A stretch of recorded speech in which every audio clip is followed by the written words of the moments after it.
नमस्कार दोस्तों, आज हम चर्चा कर रहे हैं उन 4 प्लेनेट को लेकर के जिनकी युति का क्या फल होगा, जातक पर क्या प्रभाव होगा।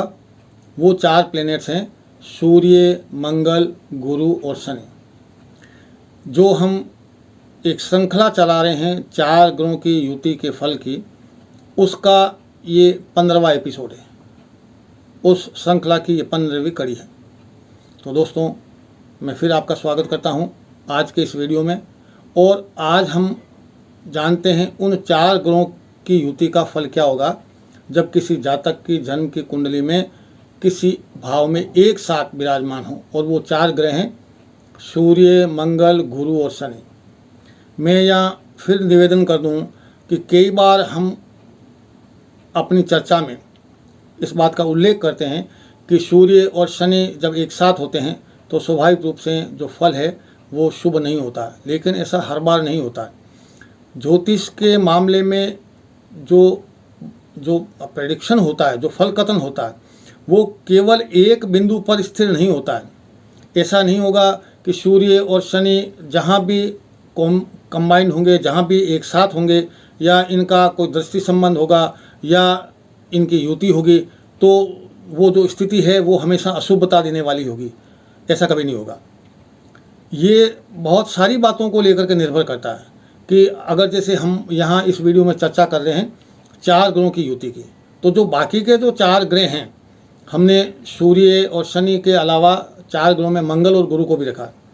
यानी 4 ग्रह कौन से हैं? सूर्य, मंगल, गुरु और शनि। आप लोगों को ये ज्ञात होना चाहिए कि जब भी गुरु किसी भी जगह विराजमान हो, गुरु का यहाँ तक कि दृष्टि संबंध भी हो, साथ में विराजमान होना तो बहुत बड़ी बात है।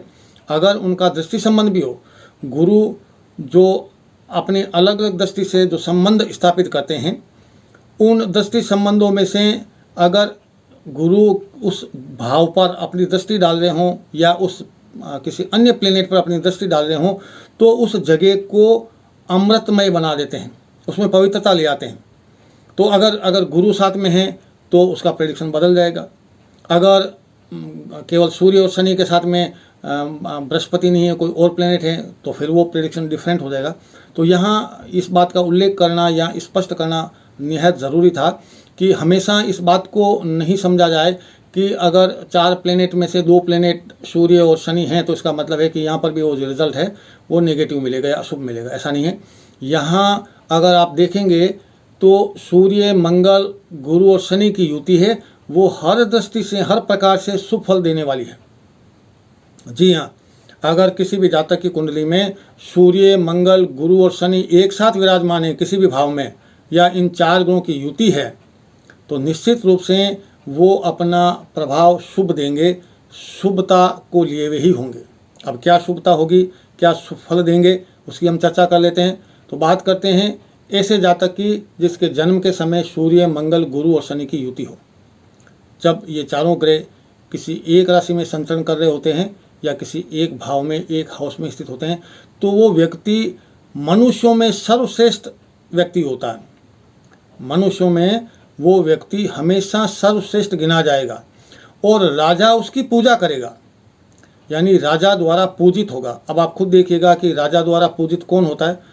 अधिकांश तौर पर राजा द्वारा पूजित होने वाले व्यक्ति ब्राह्मण होते हैं। ब्राह्मण को देवता के समकक्ष माना गया है, देवताओं के तुल्य माना गया है, क्योंकि ब्राह्मण हम लोगों को वेद, उपनिषद, पुराण और बहुत सारे शास्त्रों का ज्ञान देते हैं और हमें सन्मार्ग को चलने की ओर प्रेरित करते हैं।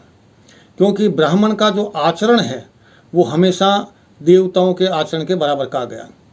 तो राजा किसको पूजा करेगा या किसको पूजेगा? या तो देवताओं की पूजा करेगा या फिर वो ब्राह्मणों की पूजा करेगा।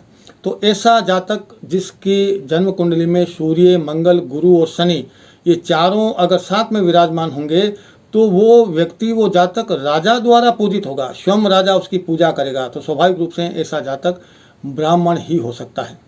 साथ ही साथ में ऐसा जातक सब कामों में सफलता पाने वाला होगा।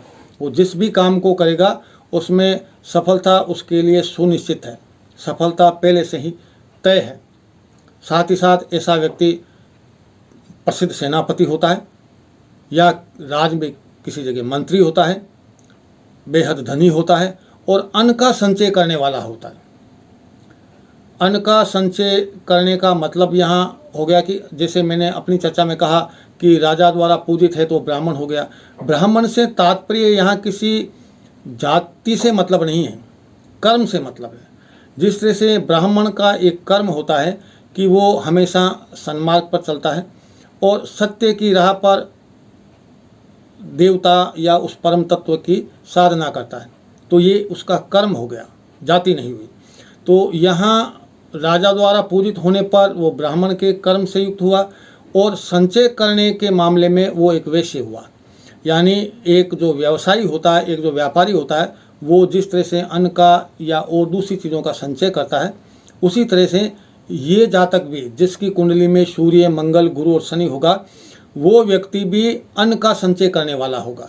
यानी एक तरह से वो व्यवसायी होगा, अन्न का व्यापार करने वाला होगा, लेकिन स्वभाव से अत्यंत दयालु किस्म का व्यक्ति होगा।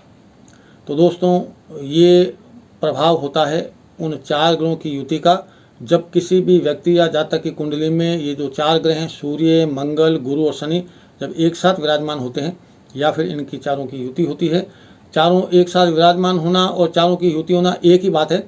बोलने का तरीका अलग अलग है। ज्योतिष शास्त्र में सार एक ही है कि 4 ग्रहों की युति को सीधे और सरल शब्दों में यूँ समझा जा सकता है कि ये 4 ग्रहों की युति कब हुई। जब गोचर में, गोचर का मतलब हो गया कि जहाँ जिस ब्रह्मांड में या जिस सौर परिवार में ये जो ग्रह सूर्य के चक्कर लगाते हैं, वो चारों ग्रह जब चक्कर लगाते लगाते उस समय एक राशि में आ जाते हैं, किसी एक राशि में आ जाते हैं।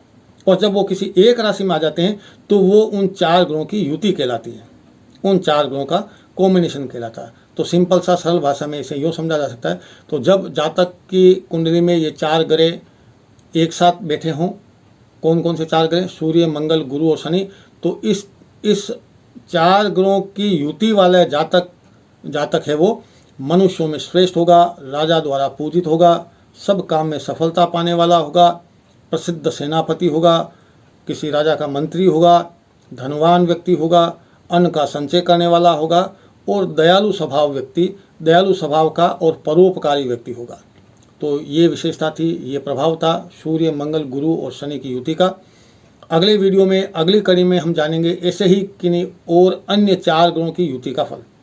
जब वो 4 ग्रह किसी जातक की कुंडली के किसी भाव में एक साथ विराजमान होते हैं तो वो अपना क्या फल देंगे, ये देखेंगे, ये जानेंगे हम अगले वीडियो में। तब तक के लिए नमस्कार, जय हिंद।